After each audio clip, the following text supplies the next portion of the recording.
ಕನ್ನಡ ಸಾಹಿತ್ಯ ಕ್ಷೇತ್ರದಲ್ಲಿ ಅತ್ಯಂತ ಮೂರ್ಧನ್ಯ ಸ್ಥಿತಿಯಲ್ಲಿ ವಿರಾಜಮಾನನಾಗಿರ್ತಕ್ಕಂಥ ಕವಿಪುಂಗವ, ಕವಿಶ್ರೇಷ್ಠ, ಯೋಗೀಂದ್ರ ಕವಿ ಅಂತಂದರೆ ಕುಮಾರವ್ಯಾಸ. ಆತ ಹುಟ್ಟಿದ್ದು ಇದೇ ಗದಗಿನ ಸಮೀಪದಲ್ಲಿರ್ತಕ್ಕಂಥ ಕೋಳಿವಾಡ ಅನ್ನುವಂಥ ಗ್ರಾಮದಲ್ಲಿ. ಆತನ ಮನೆ, ಆತ ಬರೆದಂಥ ತಾಳೆಗರಿಯ ಲಿಪಿ ಅವೆಲ್ಲವನ್ನು ನಾನು ಈ ಸಂಚಿಕೆಯ ಕೊನೆಯ ಭಾಗದಲ್ಲಿ ನಿಮ್ಮ ಮುಂದೆ ಪ್ರಸ್ತುತಪಡಿಸ್ತೀನಿ. ಆ ಮಹಾಕವಿ ಈ ಕ್ಷೇತ್ರಕ್ಕೆ ಬಂದು ಇಲ್ಲಿ ಅಶ್ವತ್ಥಾಮಾಚಾರ್ಯರು ಅಂತಕ್ಕಂಥವರಿಂದ ಪ್ರೇರಿತನಾಗಿ ಒಂದು ದಿವ್ಯ ಪ್ರೇರಣೆಯಾಗಿ ಆತನಿಗೆ ಈ ಗದುಗಿನ ಭಾರತವನ್ನು ಬರೆಯಲಿಕ್ಕೆ ಪ್ರಾರಂಭಿಸಿದನಂತೆ. ಆತ ಆ ಭಾರತವನ್ನು ಬರೆದದ್ದೇ ಒಂದು ಪವಾಡ. ಯಾಕೆಂದರೆ ಆತನೇ ಹೇಳ್ಕೊಳ್ತಾನೆ, ನಾನಲ್ಲ ಇದನ್ನು ಬರೆದಿದ್ದು, ವೀರನಾರಾಯಣನೇ ಕವಿ, ಲಿಪಿಕಾರ ಕುಮಾರವ್ಯಾಸ ಅಂತ ಹೇಳ್ಕೊಳ್ತಾನೆ. ನನ್ನ ಕೈಲಿ ಬರೀಲಿಕ್ಕಾಗಲ್ಲ, ಇದನ್ನು ಬರೆದಿರೋದು ನಾನಲ್ಲ, ಸಾಕ್ಷಾತ್ ವೀರನಾರಾಯಣ ಸ್ವಾಮಿ, ನಾನು ಸುಮ್ಮನೆ ಆತ ಹೇಳಿದ್ದನ್ನು ಬರ್ಕೊಂಡು ಹೋಗಿದ್ದೀನಿ ಅಷ್ಟೇ ಅಂತ ಹೇಳ್ತಾನೆ. ಅದು ಒಂದು ರೀತಿಯಲ್ಲಿ ಆತ ಮಾಡ್ತಾ ಇದ್ದಂಥ ತಪಸ್ಸಿನ ಫಲ ಅನಿಸಿಬಿಡುತ್ತೆ. ಯಾಕೆಂತಂದರೆ ಆತ ಒದ್ದೆ ಬಟ್ಟೆಯನ್ನು ಉಟ್ಟು ಆ ಕಾವ್ಯವನ್ನು ಬರಿತಾ ಇದ್ದ. ಆ ಒದ್ದೆ ಬಟ್ಟೆ ಇಂಗುತ್ತಾ ಇದ್ದ ಹಾಗೆ, ಆ ಬಟ್ಟೆ ಒಣಗುತ್ತಾ ಇದ್ದ ಹಾಗೆ ಆತನ ರಸಕಾವ್ಯ ಶಕ್ತಿ ಬತ್ತಿ ಹೋಗ್ತಾ ಇತ್ತಂತೆ. ಆತ ಮುಳುಗೆದ್ದ ಹಾಗೆ ಒದ್ದೆ ಬಟ್ಟೆಯನ್ನುಟ್ಟು ಬರ್ತಾ ಇದ್ದಂಥ ಜಾಗಕ್ಕೆ ನಾನಿವತ್ತು ನಿಮ್ಮನ್ನು ಕರ್ಕೊಂಡು ಹೋಗ್ತೀನಿ, ಬನ್ನಿ. ಜೀವನಿತೆಯ ರಸನೆ ವಿಮಲ ರಾಜೀವ ಪೀಠನ ಪಿತನೆ. ಕುಮಾರವ್ಯಾಸ ಮಿಂದೇಳುತ್ತಿದ್ದ ಬಾವಿಯಲ್ಲಿ ನೀರಿಲ್ಲ. ಬತ್ತಿ ಹೋದ ಬಾವಿಗೆ ಶಿಥಿಲಾವಸ್ಥೆ. ಆತನಿದ್ದ ಕಾಲದಲ್ಲಿ ಈ ಬಾವಿಯಲ್ಲಿ ಸಮೃದ್ಧ ನೀರು. ಇಲ್ಲಿಗೆ ಬಂದ ಯಾತ್ರಿಕರಿಗೆ ಇವತ್ತು ಕಾಣಸಿಗುವುದು ಈ ಶಿಥಿಲಗೊಂಡ ಬಾವಿ ಮಾತ್ರ. ಸುರಮಥನ ಶ್ರವಣ ಸುಧಾ ವಿನೂತನ ಕಥನ ಕಾರಣ ಕಾಬುದಾನತ ಜನವ ಗದುಗಿನ ವೀರನಾರಾಯಣ.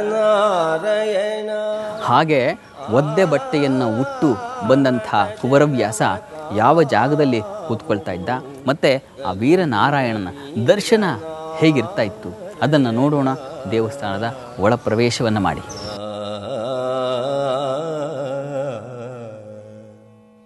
ಶರಣ ಸಂಗಂ ವ್ಯಸನ ಭುಜಗಾಭರಣ ಅಮರ ಕಿರೀಟ ಮಂಡಿತ ಚರಣ ಚಾರು ಚರಿತ್ರ ನಿರುಪಮ ಭಾಳ. ಈ ವೀರನಾರಾಯಣ ದೇಗುಲದ ಒಳಗೆ ನಾವು ಕಾಲಿಟ್ಟರೆ ನಮಗೆ ಎರಡನೇ ಸ್ತಂಭ ಅಲ್ಲಿ ನಮಗೆ ಕಾಣಿಸುತ್ತೆ. ನೋಡಿ, ಈ ಸ್ತಂಭ, ಇದರಲ್ಲಿ ಒಂದು ಫಲಕವನ್ನು ಹಾಕಿದ್ದಾರೆ, ಕವಿ ಕುಮಾರವ್ಯಾಸ ಸ್ತಂಭ ಅಂತ. ಈ ಸ್ತಂಭದ ಕೆಳಗಡೆ ಕೂತು ಕುಮಾರವ್ಯಾಸ ಮಹಾಭಾರತವನ್ನು ಬರೆದನಂತೆ. ಚಮೂರು ಚರ್ಮಾಂಬರನೆ ಸಲಹುಗೆ ಭಕುತ ಜನರನು ಪಾರ್ವತಿ ರಮಣ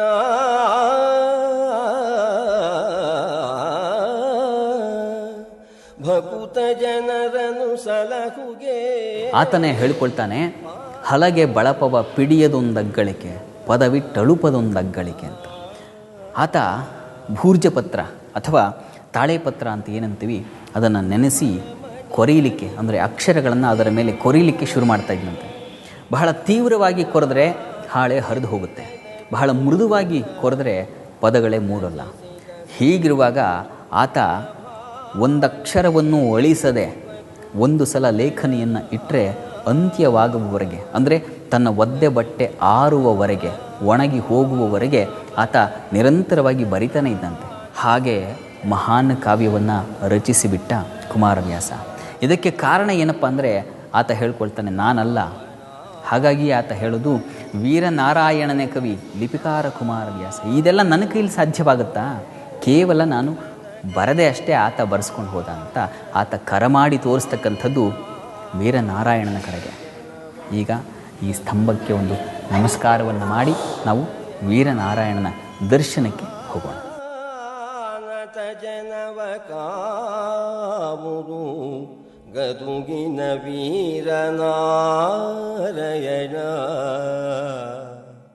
ಕುಮಾರವ್ಯಾಸ ತಾನು ಬರೆದಂತಹ ಕರ್ನಾಟಕ ಕಥಾಮಂಜರಿಯನ್ನ ವೀರನಾರಾಯಣನಿಗೆ ಅರ್ಪಿಸಿದ್ದ. ಆತನೇ ಬರೆದಂತಹ ತಾಳೆಗರಿಯನ್ನ ಇಂದಿಗೂ ನಾವು ಅಲ್ಲಿ ಕಾಣಬಹುದು. ಜೊತೆಗೆ ಕುಮಾರವ್ಯಾಸನ ಮನೆ ಮತ್ತು ಆ ತಾಳೆಗರಿಯನ್ನ ನೋಡೋಣ ಒಂದು ಪುಟ್ಟ ವಿರಾಮದ ನಂತರ.